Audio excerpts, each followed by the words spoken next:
yesterday's future, which is already here, meet today's future, which is about to happen, and tomorrow's future, which could be just minutes away. Welcome to Technology Revolution, the future of now, where host Bonnie D. Graham asks savvy futurists for their predictions about the tech-driven trends that are shaping our future right now. Here's your host, who will take us into the future of now, Bonnie D. Graham. Thank you to the voice of Ryan Treasure, Bonnie D. in the house. Happy to be here. And this is part 4, one of my favorite topics. Don't tell the other topics. Vroom. We're talking about the future of driving plus AI. And I have my 4 driving futurists or futurist drivings or people driving off into the future. I don't know what to call them anymore. But before we get started, it's October 1st. And I have a couple of celebrity birthdays and dates in history to announce that I think my guests will appreciate. On 1908 today, I want all of you to know Ford Model T automobiles went on sale for $825 in 1908, according to my research. Interesting. I don't think any of you were around to buy one. In 1935, Judy Garland, at 13 years old, signed with MGM and went on to be a star in The Wizard of Oz and everything. In 1970, this is for Eric, Janis Joplin recorded the a cappella track of Mercedes-Benz, her final studio recording included on her posthumous Pearl album. She also recorded a goofy version of Happy Trails as a birthday present for John Lennon. That was 3 days before Joplin died. And in 1982, Sony in Tokyo introduced the first digital compact disc player, which sold for almost as much as the Model T, $650. Wow. Today is the birthday of Dame Julie Andrews, 90, Randy Quaid, 75, Zach Galifianakis, 56. And on YouTube, we have a young man named Nathaniel Drew, who's 29. He only has 1.7 million followers, but he did a video. This is for you, Vic. He did a video speaking 5 different languages with his grandmother, and he got 9 million views. So I want you to know.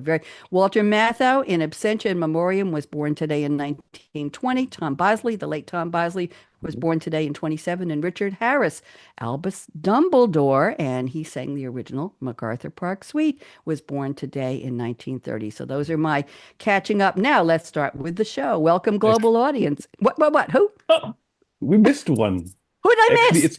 It's my daughter's birthday today as well. You haven't met her yet. Oh. We'll do a shout out. What's her name? Daria. And how old is Daria? She's 9 today. Happy. I haven't seen any pictures of her. I've just seen little Adam. I know. We will do come that. on, you got to share. Yeah. Okay, now let's get on. You forgot the other highlight as well. What? You said the Ford Model T went on sale in 1908. Yeah. It was recalled the next day. Well, I didn't do the October 2nd history, Vic. So there you go. I only do one day at a time. I think there's a TV show named that.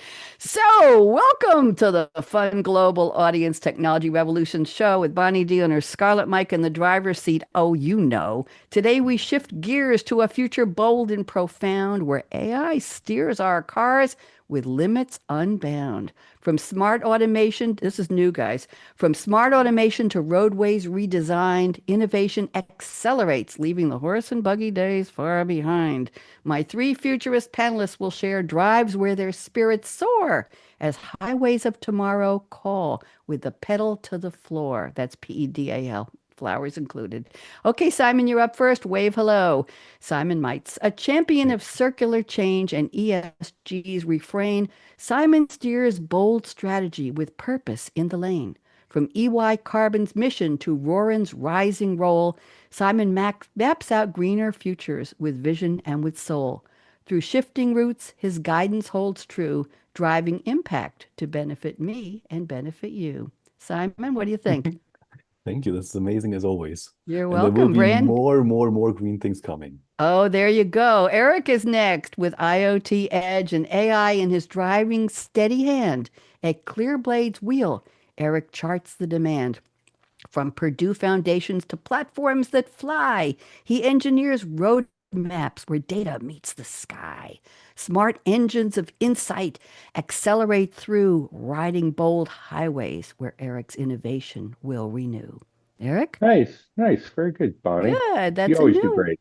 Thank you. Yeah. And Vic, from the Bronx subway rides where his ambition found aim, Vic dreamed of the highways of chrome and of flame. At 16, he put his Comet Caliente into gear, launching his lifelong journey in a fast shifting career. From Wall Street to Daimler, his innovation has led. Now Vic drives automakers with tires in full tread. Vic, what'd you think? Love it. I'm glad. So buckle up, dear audience. We've only just begun as AI meets cars with wisdom, speed, and fun. With me, Bonnie D, and my three futurists, the journey is ours to drive. Together, we'll explore the roads where tomorrow comes alive. So what'd you all think? You like the redo? Yeah, it's Yeah. excellent. Always Good. good. Cool. Good. I'm glad. Sylvia and I work on a refresh. I said these gentlemen have been on so many times. We got to just keep it fresh. So there you are. Let's go and do anything new. Anybody have anything new to announce separate from what I've announced in your 8-line introduction? Anybody have any Um, news? Eric's thinking. Simon's well, we're hold. launching a new website next week, so Clearblade's redoing their entire website. Well, So give that's us the URL. What's the URL? www.clearblade.com. CLEARBLADE.com. Yeah, Vic, you got anything it. new? Vic, anything new from you? Working with new opportunities, bringing some new financial transformation initiatives out. Sounds exciting and transformational. Simon, anything new from you? Yeah, I mean, a lot of green, sustainable things in the making in the background. So I already said we will announce that on your next show on the 19th of November. But until then, there's quite a lot going on in the background yet already. Good. I'm glad. And my update is, I don't know. I'm just glad to be here and glad to have all of you back. And I want to tell the three of you how honored I am. I know you're all busy and you're all busy changing the world and moving things on into our future in a good way. And I just wanted to tell you how much I appreciate that you take time out to join me. This is part 4. I think you're the most parts of any topic so far this entire year, and I appreciate that.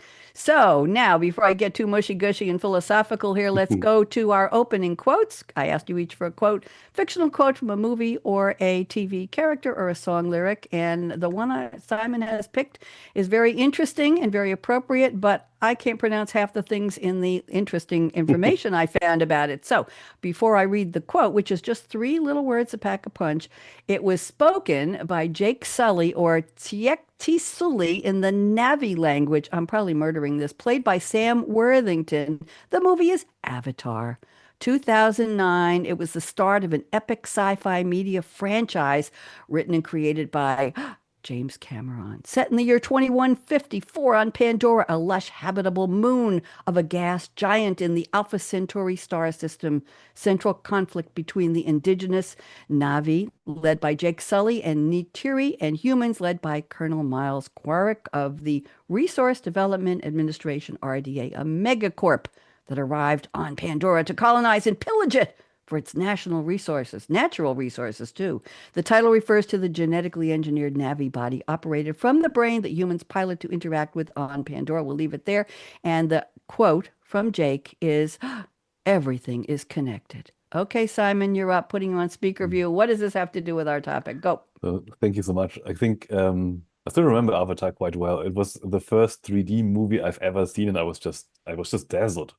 And in Avatar, that line reflects or means that actually nothing happens in isolation. So every choice, everything that we do echoes and ripples through the ecosystem. And that's something that is quite similar to mobility. The moment we move, the moment we start driving like a car, we always have to think like cars don't only move people, they move through nature, they move nature as well, and that's for better or for worse. And going through nature, roads obviously split wildlife habitats. They create these, by that, I would say, ecological islands. The emissions can harm species. They can have like raw materials extractions that put some pressure on the ecosystem as well. And those are the downsides of mobility, and I think AI can really contribute here to flip the script and to turn that into something, in my mind, quite positive. Thank you very much. Appreciate that. Good quote. And it applies to so many different things. And then I have a forward quote from Eric Simone. Eric is quoting Guild Agent speaking to another word I can't pronounce, Muad'Dib, aka Paul. Muad'Dib. Say it again. Muad'Dib. Muad'Dib, thank you very much. Yep. Moi apologizes, aka Paul Atreides, played by Kyle Atreides, yep. MacLachlan. It was Kyle MacLachlan's first big movie role. I remember him from Desperate Housewives. Oh, did I have a yeah. crush on him in Desperate Housewives? This movie is Dune, 1984, big epic space opera film directed and written by David Lynch, based on a novel from 1965, 20 years earlier, by Frank Herbert. The iconic phrase, which I'm about to read, was written by David Lynch for the movie, but it didn't appear in the original novel. Correct. And Paul becomes the central figure of a new religion and reluctantly unleashes a bloody jihad in his name across the universe. And interesting to me, the Dune soundtrack was composed by the rock band Toto. I guess you knew that already. I did not know that. No. With a contribution from Brian Eno. The setting is in the distant future, chronicling the conflict between rival noble families as they battle for control of the extremely harsh desert planet Arrakis, also known as Dune. See, we had Pandora was lush. Now we've got this harsh climate, the Dune. Yeah. Okay. Here's the quote. I watched the clip. I have no idea what it means, but I love the quote. Here we go. The spice must flow. Okay, Eric, explain, please. So the spice must flow is a common theme throughout all of the Dune movies. It's an analogy for uninterrupted AI optimized flow of supply chain. So components, data, and value that the modern supply chain must deliver. Right? We all seen what happens if one component of the supply chain is interrupted, and it causes massive delays.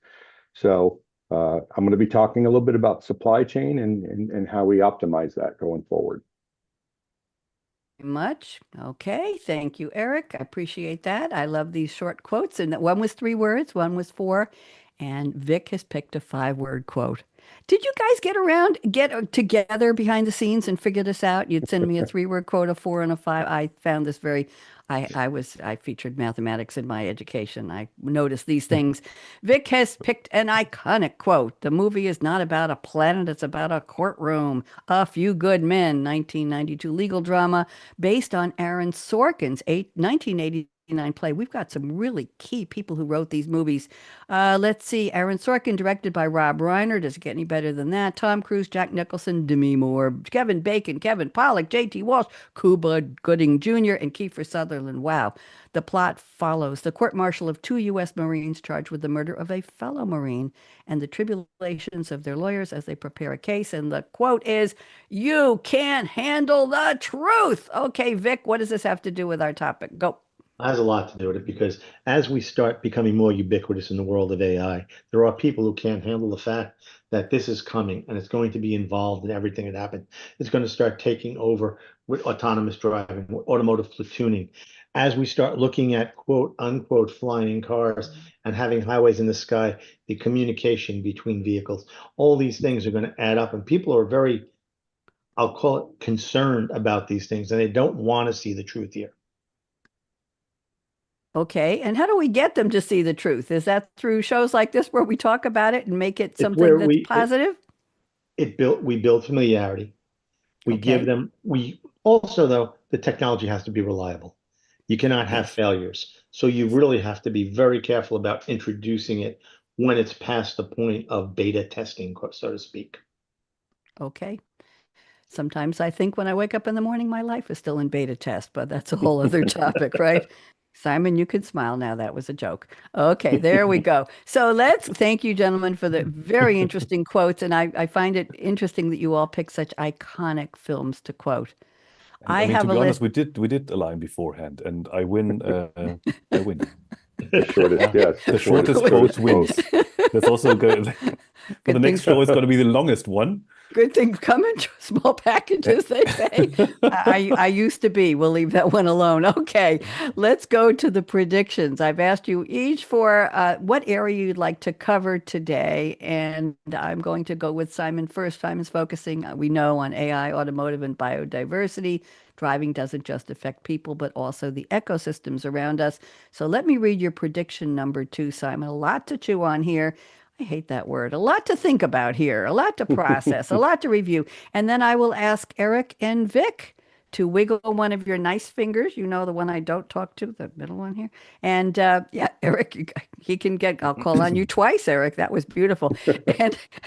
And we'll get some commentary and turn it into a real roundtable. So Simon has said AI will repurpose the camera's LiDAR and acoustic sensors already built into driver assistance systems to collect data on pollution, habitat health, and just species distribution, turning vehicles into citizen scientist nodes. What an interesting prediction. You packed so much in there. Okay, Simon, I'm putting you back on speaker view. Unpack, please. Thank you. So, of course, modern vehicles now, we know that, I mean, we often talk about cars are basically computers on wheels. There's tons of sensors, tons of cameras in there. So they have their high resolution cameras, they have their LiDAR system like light detection and ranging, they have microphones. And if we intelligently use artificial intelligence, those sensors can do more than just keep us safe. They can actually become a tool for science and conservation. So they can have a positive effect on the ecosystem, on biodiversity. And in that sense, cars will kind of double as mobile biodiversity labs. So whilst you're driving through the landscape, they will collect data on different kind of species, on wildlife, on air quality, and so on. And I think I'm not going down that route right now, but I think it's as long as we combine that data in a smart way, we can really understand how our ecosystem is developing, yeah, and also what kind of impact maybe the mobility has on that ecosystem, that means we're combining millions and millions and millions of data, of course, and can deduct a lot of ecological insight that can then help us to, first of all, reduce the impact of our mobility in cars onto nature. We could, for example, think that let's say that the traffic will be rerouted away from different wildlife species routes or something, or that the lights will be shining in a different kind of ways, even like in urban surroundings, to protect the wildlife on the one hand side, but also make it maybe more make it nicer for the habitants there, for the people as well. So it helps us, I guess, overall balance nature and our needs in terms of getting from A to B, so mobility needs. That's fascinating. Vic, go first. Talk. Yeah. Well, I'm going to talk about this in a different term. Mhm. You know, if you're doing it in nature, are you doing it in urban environments? And then are you using it as a big brother to do those observations? Not sure how you can turn one on and one off. And I think it'd be interesting to, be driving through an urban environment and seeing a homeless population and seeing potentially crimes in action and being able to proactively report. But what is the cost of the intrusion there? It just, when you talked about it, just brought that other side of it to me. Interesting. So you're saying there's a helpful side and there's an OMG. Do I really need to know this? What should I do about it? Responsibility, and am I in danger? All kinds of things come to mind. I'm making a movie out of that, Vic. Eric, what are your thoughts? Yeah, I think with AI and just with technology in general, privacy is kind of a gone thing. Let's just be honest. I think we're going to trade the convenience and the extra abilities we get, for the lack of privacy now. So you can now use it for things, like Simon's saying. I'm very intrigued by the urban side of it and crime, right? And now using that data to at least inform police offices and emergency rescue vehicles, et cetera. So, we've talked a lot about this with smart cities, but then also for the ecology and the rural areas. Basically, a car is a very, very complex computer and thousands of sensors. So why not use them for other things? Interesting. I'm thinking not only privacy, but responsibility. Hmm. Once you have all this data coming in, what should you do with it? What can you do with it? Why would you do with it? And what are you entitled to do with it? Or what are you expected to do with it? Simon, let's have I some mean, it's, feedback from you. I mean, to be honest, it's I think awareness in terms of biodiversity. So my angle here is really biodiversity and the Hmm. and the positive effects on nature. And I think the moment you have more awareness, even what's going on around you, so you maybe start by showing the drivers, showing the people, the passengers in the car, what kind of ecosystem they're currently in, giving them some ecological data on biodiversity and wildlife. That's always, I think, A, interesting, and B, it creates awareness. And if there's awareness, you can go the next step and say, hey, what can you do actually to protect this? So that's number one. Number two, of course, once you have one additional node of sensors of like these bio labs that are traveling around, these effects will multiply if you connect those data, of course. And then the question is, are you connecting it between, like, let's say one brand only, one brand of cars only Tesla and no others? Are you breaching those boundaries of a certain brand? And then, of course, are you taking that even to the next level? Are you connecting cars, brands, and every other mobility device and mobile device that's out there to generate a full picture of your actual of your ecosystem around you, and then deduct on how you can potentially how you can best protect it or like coexist, basically. So Hmm. it's not that much. I think it's not that much about only optimizing mobility for the single user, not only optimizing it for humans, but also optimizing it for everything else we depend on. And that's one of the major things is, of course, nature and the ecosystem. I wonder if it would be an option if you could turn it off. For example, Vic, you're driving through parts of New York City and you don't want to know what's around you and you don't want to be getting 1,000 sensors telling you, I don't know, maybe for your protection or not, you could turn it off. I wonder if it would be a dealer turned on, dealer activated option. Eric, what do you think? Would I you think it want would it in be your car? Would you want I it? think it would be like opting in to share your data with Microsoft or Apple. You could turn it on or turn it off yourself. So Okay, yeah, so I think it's kind of by user. Uh, interesting. I have, you all know I bought a bird feeder for outside, and it's got a little solar panel and it has an AI component. It's on my Wi-Fi from the house, and it identifies, Simon, this is for you, it identifies the birds that come 50 or 100 birds a day, and it tells me what the species are, and it takes little videos. It was draining the battery on my phone, so I don't watch, but I could look out the window and see it. But the point is that that's an identification feature that it's, oh, the birds and I made a deal that it was okay for me to know what they were.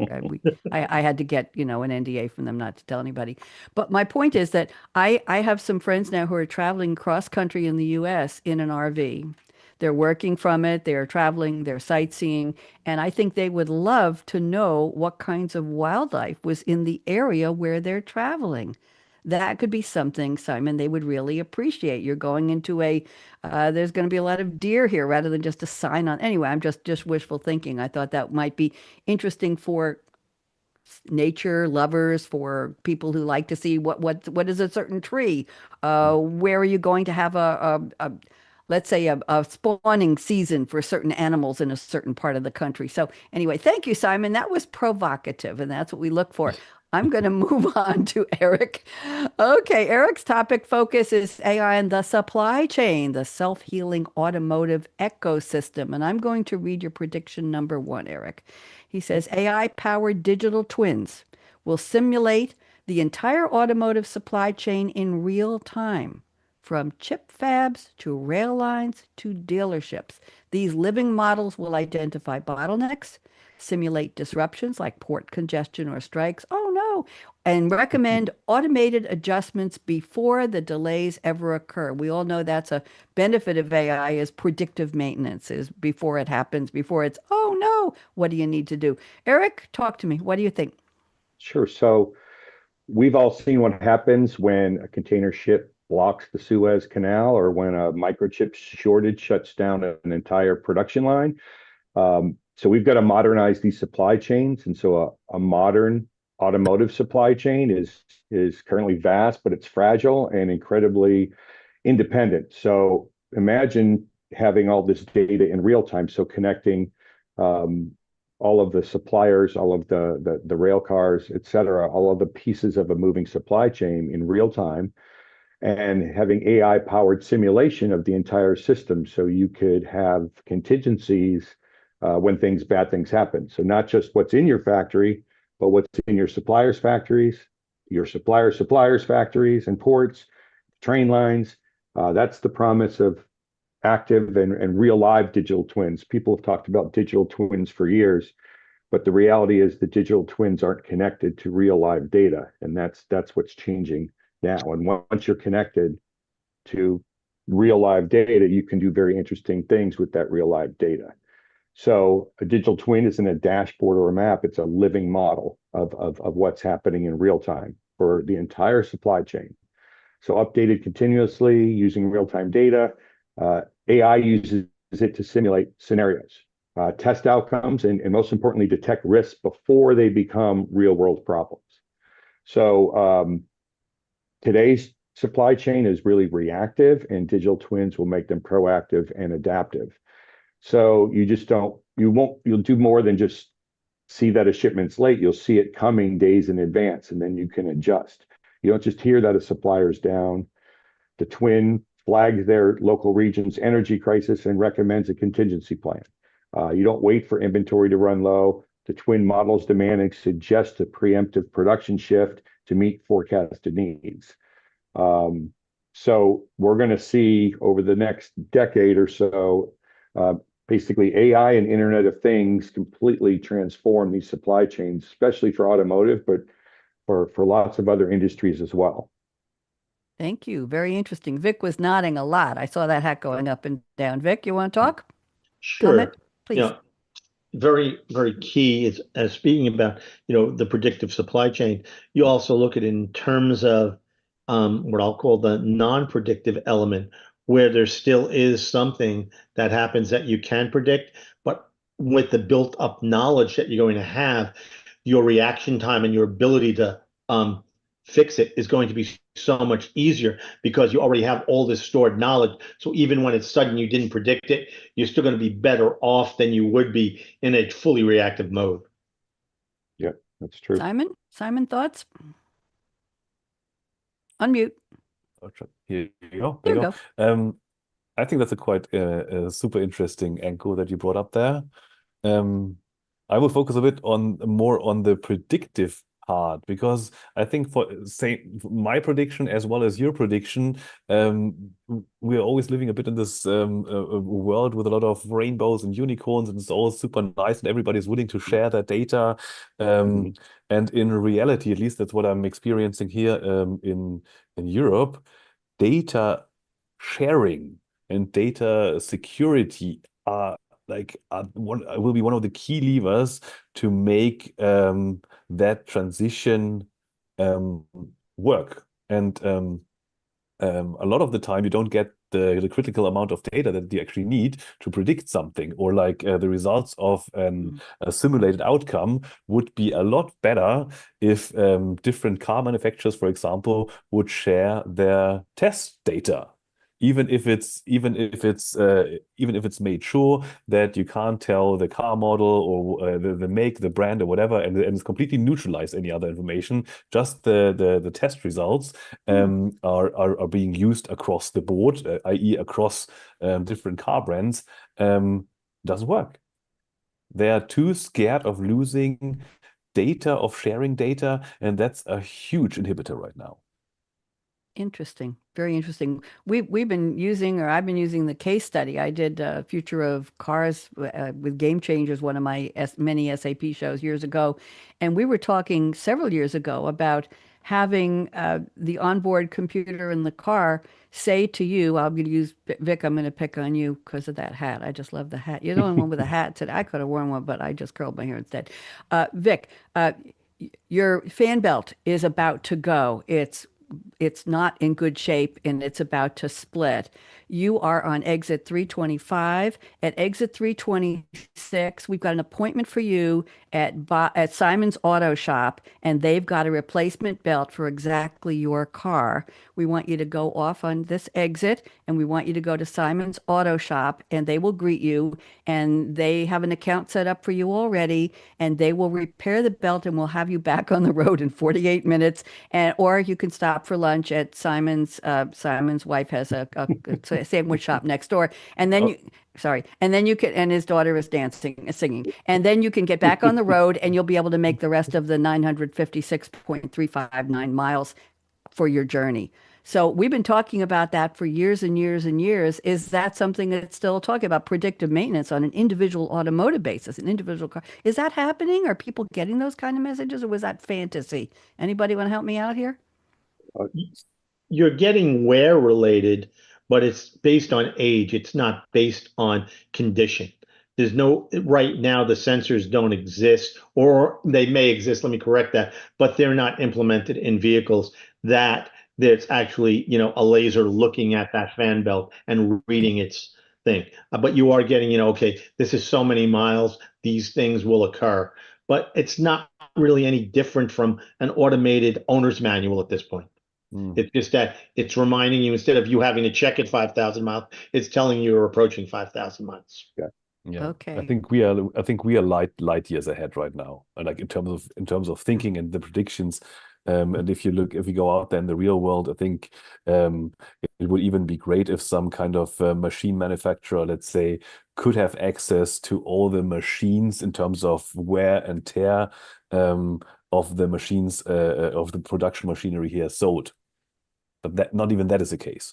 At least he could then collect the data on wear and tear on his own machinery and build up a database to at least give you a more or less correct replacement period for a certain spare part, for example. Okay. But not even that is happening, and even thinking like further ahead, i.e., different manufacturers sharing their data who are producing different kinds of machinery, maybe for the same purpose. Everybody's so scared sometimes. I know. I know. You all know the story. I took my Z4 to an auto shop, and I called ahead and made an appointment, and I brought the filter at, I don't know, one of those Pep Boys or something like that, exactly what they told me. And I got there and they said, we're not going to change your filter.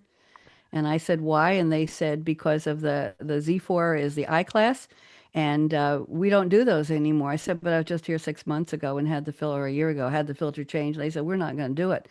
And they already had the car up on the lift. They had me step out very dangerously. The floor was very slippery. It was not a good situation. And 3 guys came out of the pit and they said, lady, get back in your car. We're not going to service your car today. And I said, why? And they said, nope, we just don't do that. It's too complicated. I said, but I made the appointment. They said, well, that's just too bad. So I said, what am I going to do? They said, there's a down the block, take a right turn, go half a mile down. And I pulled into that place. They said, welcome. They couldn't do enough for me. They made me a customer for life. They took the filter. They drove the car in. I didn't have to go in the garage. I didn't have to do anything. And they send me an ad every 3.5 weeks, of course, that it's time for another filter change.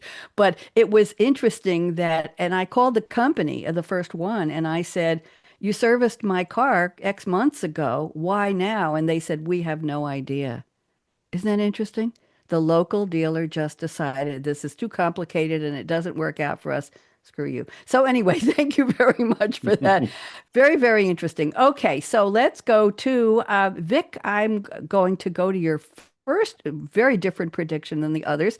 And Vic says, advanced air mobility flying cars are coming soon. And we want to know how soon, because Eric wants to get one.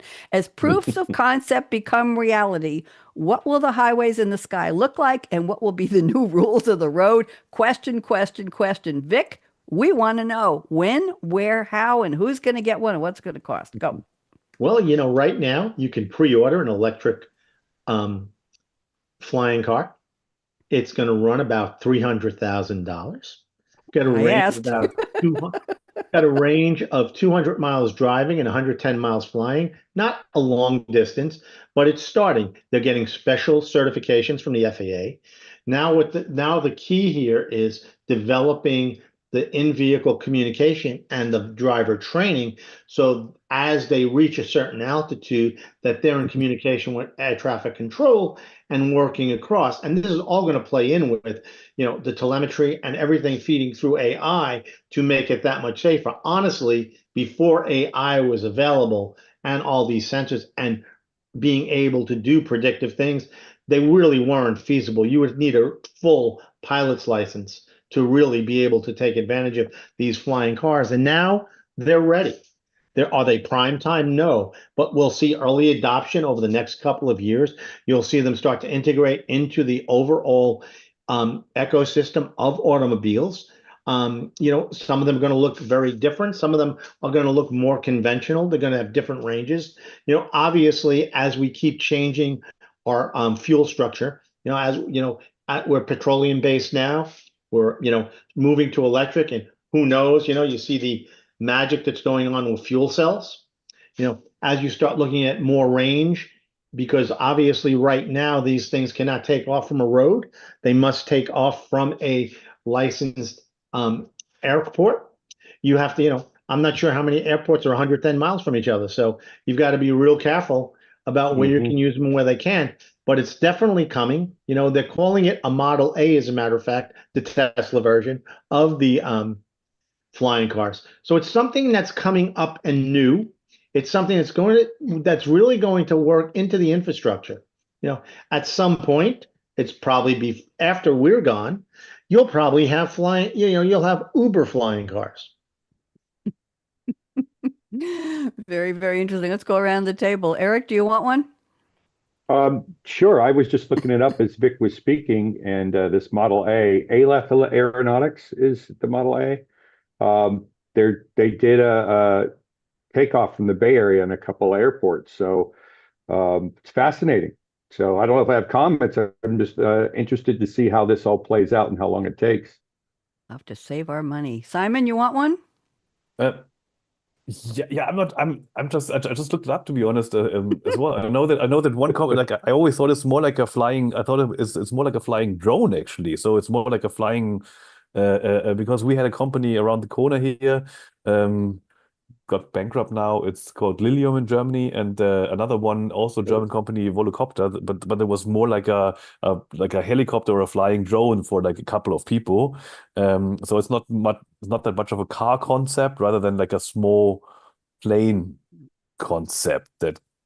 That's it. But the Aleph flying car actually looks like a car. It's cool. Very cool. I'm going to use one more prediction from you, Vic, and then we'll do some car stories. Got about 15 minutes left. So Vic says roads that charge as you drive. Where, when, why? The technology exists. So let's see how it will be implemented. Now, are the roads charging the cars? Vic, you gotta unpack this for me. What's happening here? Yeah, so basically you're able to embed a infrastructure as the roadway is laid down, where as the vehicle is driving, it will charge at the same time through the current that's being fed through the ground. And it's interesting, they do have a couple of, I'll call it proof of concept roadways in the world. I believe one is in Sweden. It may be Norway, I may be mistaken on the location, but they have one, and it's just a matter of, you know, as they're building the road, they embed the grate and the structure in it, and then obviously auto must have the receptors to pick that charge up. And, you know, as long as you remain on the main roads that have this, you could theoretically extend to an infinity of lifetime for the battery, because you'd only be getting off those main roads for your local rides and then come back. So you'd always be kept in charge. Is this for electric cars or just every car's battery? No, Any this is car's? electric. This would be electric cars. Okay, interesting. Eric, what do you think? I've seen some of the universities studying this infrastructure, Purdue specifically, and I think it's fascinating. I think the biggest issue isn't going to be the technology; it's going to be the actual construction and and government right regulations on this. But it's definitely doable now. This is all magnets, right? They're using magnets to Yes. charge the battery. And there's companies like Whitetricity that are producing like a pad that you can park your car on within the garage, but takes it a step further where you're doing it on the roadway. So now I think that the challenge is what happens if the technology changes and then these roads become obsolete. I think that's something to consider. Reminds me of the trolley cars that had the overhead. Remember the electricity overhead, and they were The on catenary tracks? wires.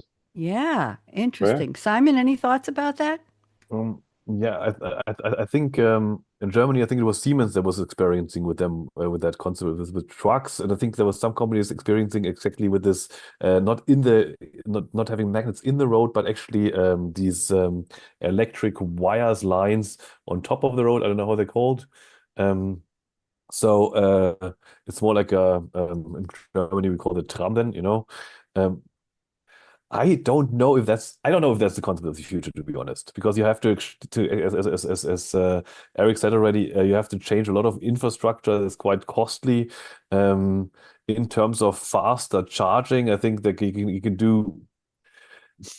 I think I don't know for me that idea of like a standardized battery slot or something where you can actually go to a gas station, yeah, and change the whole battery, take out one, and exchange it with a full one, which could be done in like a matter of seconds, would be a, a concept that would be probably easier to implement.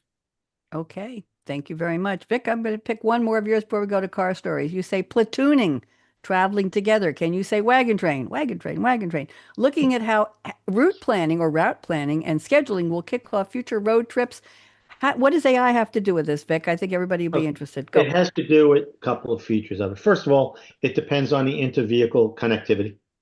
Okay, but then it also has to take it's looking at routing based on traffic conditions, based on weather conditions. So it's basically looking to optimize the path for multiple vehicles traveling together, or multiple passengers or multiple cargo traveling together, and just finding optimal route. And then it also keeps things moving at a consistent rate of speed based on the sensors reading everything. So it's an ability between the cars and the road to keep everything aligned. So you don't have what we'll call the stop and go. It's predictive. Very interesting. Eric, Simon, comments? Yeah, I mean, if you get the promise of smart cities and you get the synchronization between cars and lights and traffic flow, it's definitely possible, right? I mean, the technology is there. I think this is the evolving to the am I a single driver mode, or you start evolving into this pod concept where you're kind of a virtual train where the pods kind of travel together. Mm. Interesting. When I used to make long road trips years ago, when I was living in New York and had to go upstate or go get my daughter at camp in Maine or whatever, and I get on a highway, I was in my little, I don't know what I was driving at the time, maybe one of my early Zs, the 260, the 280, I don't know. I don't remember if I had 240, but I would create my own caravan. I would find long haul trucks in the right lane, and I would make sure that I stayed with them. And then if I wanted to change lanes, I would flash my lights and they would flash with me. Yes, you can change lanes and you can come back into this. And then I always felt bad when I had to go to a road stop or a side road to go make a pit stop or get a coffee or something. And I had to leave them. And then I'd get back on the road and I felt like I was part of something, that I was safer in my little car all by myself on the road at night with these making my own sense of, it sounds corny, but community. I created Mhm. it by just making them know I was there. I knew they were there, and there was nothing funny happening. It was just the sense of we were traveling together. Vic, what do you think? Well, I think you're expanding on the old CB concept, right? Yeah. When everybody had citizen band radios, you would Yep. contact that way. You would say, you'd find a trucker, you'd say, okay, I'm on this road. You Yep. do the exact same thing. It's just an extension of it. But, as you're looking at the automotive platooning, you're going to be connected to that vehicle electronically, and you're going to, you'll have the ability to piggyback onto their sensors. So instead of having to flash them, you'll be able to see what they see and see whether or not it's safe to make that pass. Vic, I wasn't flashing anybody. I was going to put the disclaimer in, but you handed it to me on a silver platter. Let's go around. I told you I used to do stand-up. Now I just try to be funny sitting down. Some days are better than others. Let's go around the table and get a quick car story. We've got 10 minutes left. Simon, since you started, you want to give us a car exploit? Not exploitation. So, I mean, to be honest, so many car stories. Yeah, pick one. Once I had a really close encounter with the nature ecosystem. I sadly hit a deer, and that was luckily I think he survived. I couldn't find him, but my car at that point was a bit broken, and that was exactly one day after the insurance for deer actually expired. So that was a unlucky one in that sense. Ooh. What'd you do with the deer? What'd you do with the deer? No, I couldn't find him, so he probably survived. It's fine. Oh, good. Okay. So he was fine. So it's a happy story in the end. Happy Bambi ending. thanks you. Yeah. And I also like this. I also like the idea of let's say driving behind other cars on the motorway, because in Germany sometimes, I mean, you don't have a speed limit, which is great. So Yep.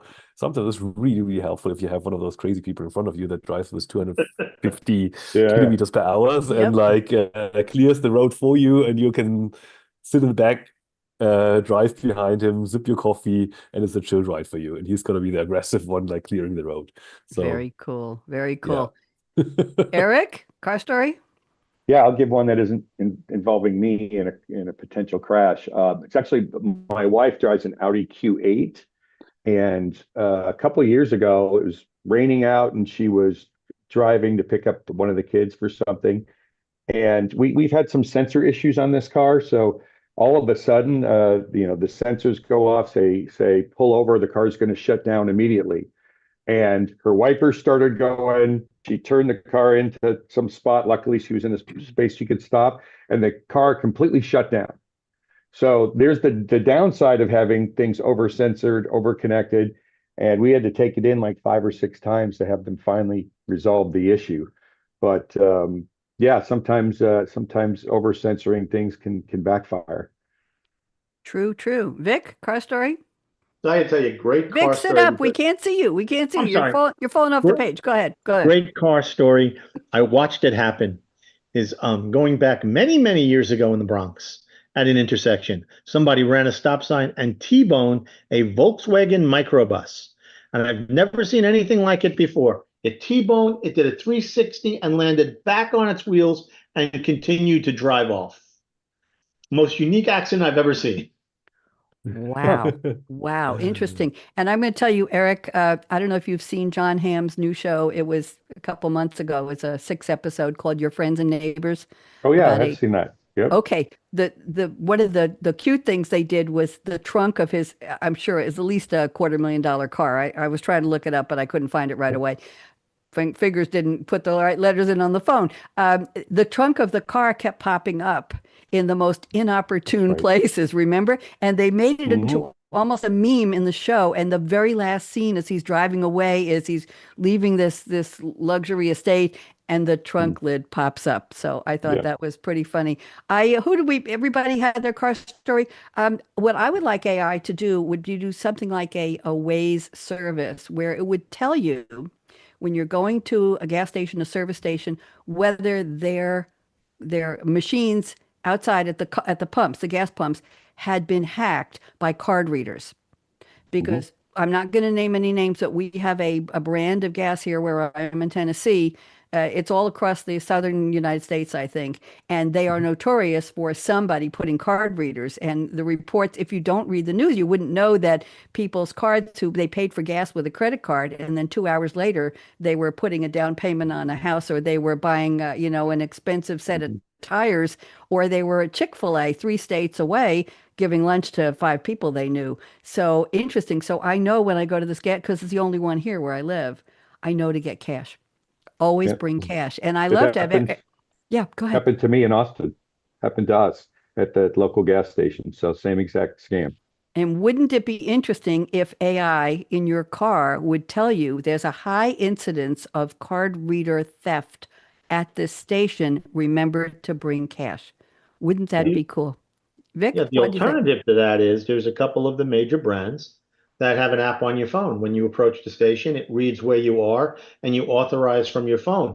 You never have to deal with the machine or inside. Got a good idea. That would be very, very interesting. Yes, I always enjoy handing my bill and saying to the guy, I gave you a 50 and saying it 3 times so he remembers what kind of change to give me. The last time I gave him a 50 and it came out to $40.15, $49.58. And he said, you I said, yes, I want the change. It was the stupidest thing. I needed a couple of pennies and dimes in my wallet, so I did that. And my only car story is that years ago, when I was living in Eugene, Oregon, I decided on the side, I don't know why, to sell Mary Kay cosmetics as a sideline, in addition to my job and taking the kids to swimming lessons and being a single mom, a divorced mom, and all that. And I remember going to a place where I had an appointment to show lipstick and makeup to a woman I had met, and I went to her house, except her house was a farm in the boondocks. And there had been a rainstorm. You know where I'm going with this? And my beautiful little Z dug in the wheels and got stuck in the mud outside her house. I didn't make any sales that night, Simon, but the next morning I had to call a tow truck and they had to take my car out of the mud, and it had spun so deep that there were rocks inside the wheel casings. Oh, There was mud and rocks, and they had to take it to somebody gave me a ride home. They took it to a service station, and they had to basically dig the ground and everything out of underneath the car, and it was a rather expensive repair. And I didn't sell a single damn lipstick. And what can I tell you? So that's the way it goes. We got 3 minutes left. Somebody want to sing or dance or play an instrument or something like that? What's your favorite prediction? What do you wish would happen with cars for prediction? This is a wishful, hoping, wishing, praying, thinking out loud. Just a brief prediction of what you would like to see something happen that we haven't talked about today. Simon, 40 seconds. Go. What do you think? I think I mentioned it. I mean, I mentioned it shortly before. I wish we would come up with a system that would make people feel safer, companies feel safer in terms of their data, and finally get rid of this massive blockage of data sharing and let the data flow across all these different boundaries to exponentially use the powers of AI, of shared data, of predictive maintenance, and there's so many great things we could do like that, and it's hindered by data security and this fear of sharing. People. Eric, what would you like to see? Predict Um, something you would like to see. Yeah, I mean, I like all the automation and going downtown in urban areas to save time, but the one I really want is when I have the sports car in the open road and I've got all this assisted driving capability, so I could pretend I really know what I'm doing and really open the car up, but have the safety to know I'm not going to drive off a cliff and wreck it all. So I think that's intriguing to me. Intriguing. Yeah, I'd say a little more than that, but I'm glad you got safety first. Vic, what would Yeah. be your prediction, or your wish fulfillment? What do you think? my wish fulfillment would be that we decide on one overall system for powering vehicles, standardize on it and move forward. We were standard on gasoline for many years. It's worked. If we're going to go to a new technology, have universal adoption so we're not dealing with multiple ways of delivery of services to vehicles, and to make it easier and more consistent. Yes, it's going to change a lot of infrastructure, but if we have one standard, it'll be a lot easier, a lot cleaner as well. My wish would be a lot of things would have one standard, including computers and operating systems and phones and all that good stuff. But that's not going to happen in the near future. I want to thank the three of you so much. Do you want to do a part 5 in December maybe, or should we wait till January? You got to get more car stories for me. I Yeah. think we're going to wait for January. Okay, Okay. we're pretty Okay. pretty close. But you're all going to be invited to my year-end crystal ball prediction right. show. And Great. crystal ball prediction, Simon, I don't know if you've ever been on one. Vic, you haven't. Eric has. Twice. Twice. Okay. Sorry about that, Vic. It's where I put out an invitation to about 300 or 400 people who've been on the show during the year. And we book 8 or 9 or 10 people for one show. And I do the bios and I'll use the rhymes. And then you get to predict anything you want on the topic that you came on the show for. It's a potpourri, and you get like 4 minutes of dedicated prediction time on the show, and that's it. And we have a really good time. You get to meet really interesting people, and it's not by topic. It's just whatever you want to predict. So we're going to say goodbye, but let's play the outro music, and gentlemen, don't go away. Let's get up. Here we go. Are you tired of hearing the future is already here? We are too. Yep. That may have been yesterday's future, but today's future hasn't happened yet. Take a deep breath, tune out the hype, Eric's the doing it noise, with and me. turn up the I've volume. heard it so many Savvy, times. art of the possible technology visionaries That's you. talking about how today's innovations Here we go. right now Right are now. shaping every aspect Here we of go. our real future. Wait for it. We'll laser focus our spotlight on buzzworthy tech Here we go. like artificial intelligence, machine learning, Internet of Things, augmented reality, and lots more. So much more. Clear your calendar and open your mind for Technology Revolution, the future of now. With the most upbeat host on global radio, Bonnie D. Graham. Listen anywhere, anytime, on any device. Thank you, Ryan. And we got 2 people